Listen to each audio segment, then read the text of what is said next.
Hi, I wanted to pop in here and talk a little bit about guilt. I know, not fun, huh? But actually it is, because there's different forms of guilt. So if you're the type of person that is holding on to guilt, like I used to feel guilty about all sorts of things, and then I learned that some of that wasn't mine.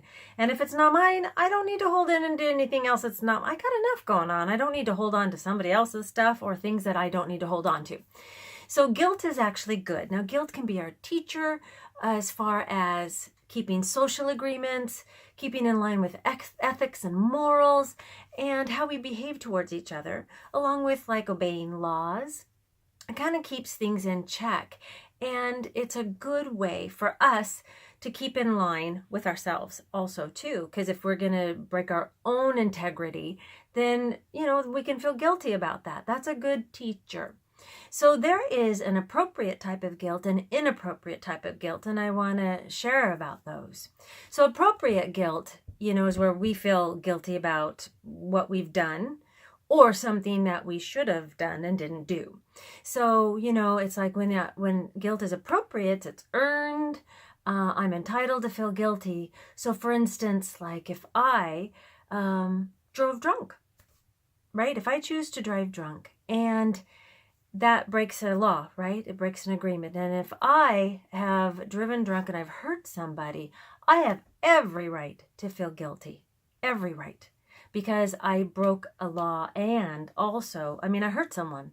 Now, inappropriate guilt is where the guilt isn't earned. We're not entitled to it. We shouldn't feel it. We had no control, no responsibility. We're not accountable for it. And in that case, this would be in the driving drunk thing. It's like if I'm not driving drunk, if I'm just driving normally and something jumps out in front of me and I hit it, that's not it's not my right to feel guilty. I know, I can feel sadness and I can feel regret, but not guilt. I should not feel guilty. And that's where we carry a lot of stuff. We carry a lot of weight that we don't need to be carrying.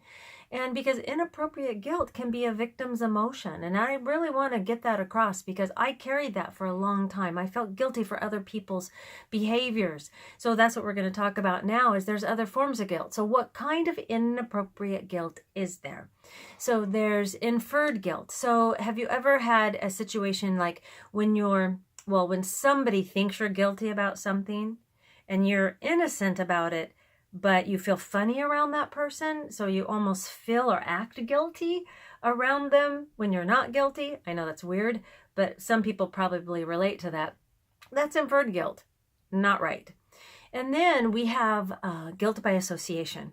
And so parents do that a lot with the kids, right? When our kids mess up, we kind of feel guilty. When it's not for us to feel guilty, that's their responsibility, not ours. And we can also feel guilty about a spouse when a spouse does things. And we can feel guilty. That's not for us to feel guilty. And we can also take on projected guilt. So this is when somebody else is guilty about something, but they project the guilt onto us, thinking that,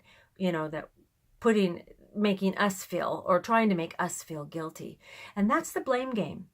Right? That gets into blaming and guilt tripping us. And you know what? That's not mine. That's not mine. And then there's survivor's guilt. It's another form of inappropriate guilt where, when we survive something that other people didn't, and we can have sadness again, and we can have regret about doing something or being there, or that those people, something happened to them, but it's not for us to take on the guilt. Because when we take on the guilt can turn into shame. And we don't want to go there. That's a backpack we don't want to carry.